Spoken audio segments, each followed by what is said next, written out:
post-game interview with Adrian College. Coach, if you can, with an opening statement on the game. Yeah, I would say hats off to St. Norbert on an unreal season. They gave us everything we could handle today. I think but for our group, there's some adversity there. Just didn't really have our best for probably 40 minutes, and just found a way. Tight game. Those are what's going to happen in playoffs. And the lady sitting next to me had an unbelievable hockey game and kept us in it when we needed it, and in the end, kept the trophy here. Coach, if you can speak to this game being 2-0, it was a bit different than some of your other ones this season, having scored so many goals so often. What was the message to the team throughout the game, knowing it was 1-0 for quite a distance? Yeah, I think just continually striving to find our game. We were I think on our heels at times, and just staying positive about it. Hey, it's still 1-0. We're winning the hockey game, and keep feeding off each other. Positivity. I thought our bench was unbelievable. Kept our girls going, and it wasn't going to be a perfect game for us, and just really proud of how we reacted to that adversity throughout the game. Maya, quick question for you. As the captain of this team, you're bringing another Slaats Cup championship back to Adrian. You had an empty net goal plus some big goals earlier in the Slaats Cup playoffs. Can you talk about those? It's all a team effort, so can't do it without the other girls. But yeah, I think just we've been emphasizing getting the puck in the back of the net, so each practice we're working more towards that, and then it's showing up in games now too. Kayla, you're the Slaats Cup MVP. You had 22 saves tonight. Your second shutout of the Slaats Cup finals. Kind of talk about that, and then that big 2-on-1 save that you made diving across the crease. Yeah, I got promised some dominoes after the game if I did good, so that was the goal. The 2-on-1 save across. I saw it go and I just stuck a leg at it, and it was a good one. So you transferred here for your graduate student year, came from NCHA, a somewhat successful program in women's hockey. You had a pretty decent career there, but you transferred out and you came to Adrian. You think you made the right choice? Yeah, I had a great 4 years there. I was just looking for something different in my 5th year and looking to go all the way, and that's the path that we're on right now. So we're going to keep going. Coach, you have a couple seniors out there, and in big moments you want to lean on your big players, the players that have been there a long time or played collegiate hockey for a long time. You had to lean on them for quite a bit in this game, especially defensively. Could you talk about, these two obviously they're here for a reason, but girls that are out there that stepped up in a big way? Yeah, obviously, tight games, the bench gets a little shorter. Jocelyn's line, her, Callie, Tia were unbelievable tonight. They were our best line by far.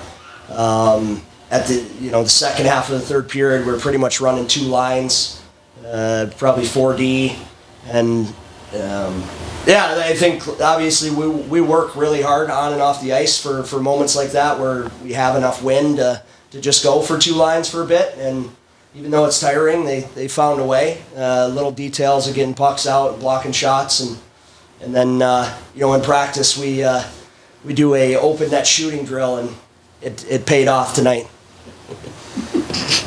Maya, could you put that feeling into perspective? I think you're still showing it on your face.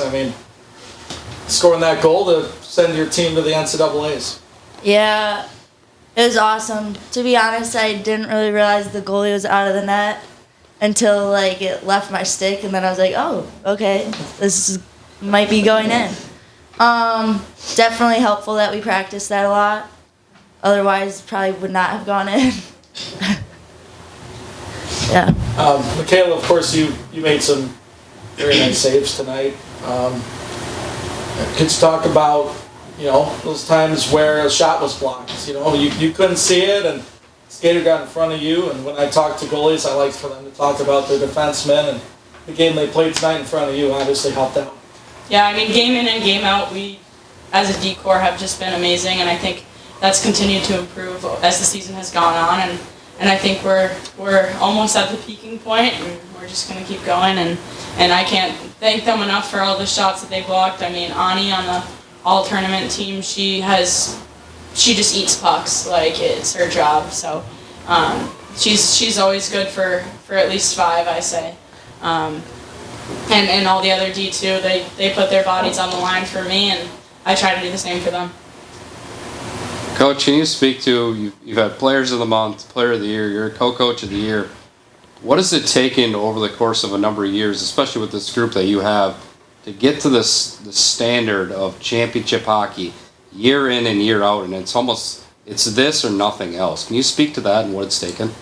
Yeah, I think obviously recruiting the right players that want to come in here and live up to those standards. Obviously on those tours, they normally get to obviously see what we have to offer, and we talk about how we want to play hockey and how that experience throughout their 4 or now 5 years can happen here, and what it takes. And I think our players really buy into that. Our winning tradition, a culture that is holding people accountable, that we're gonna work as hard as we can both on and off the ice, and give back to the community. I think that's a huge part.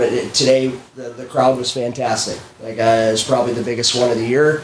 Obviously should have been, because it's a championship game, but they came out in waves, and it was loud, really loud in this building, especially when we scored that empty netter, and the bench was going crazy. So were the fans. So I just think it takes time, but it takes the players. I can only say so much. It's got to be the drive within our group, and we have some special human beings in the room right now. That's for sure. Last question I have is, you win the first one, there's a level of emotion with that because it's the first time. You've done this a number of times now. How proud of you of this team, the program? What's the emotion right now, knowing that you've done this several times already? I think you got to celebrate every single one, like it's relatively your first. Everyone's different. Every championship's different. Every team's different each year. This one's special, right? We got something really special brewing in there, and for us to currently be on a 20-game heater is pretty wild, and to make it number 20 as a championship, we're gonna celebrate this one, and we're gonna get focused for whoever's the next opponent, but we're gonna definitely cherish it, and because they've earned it, they've earned the right for that, and couldn't be prouder for our group. All right.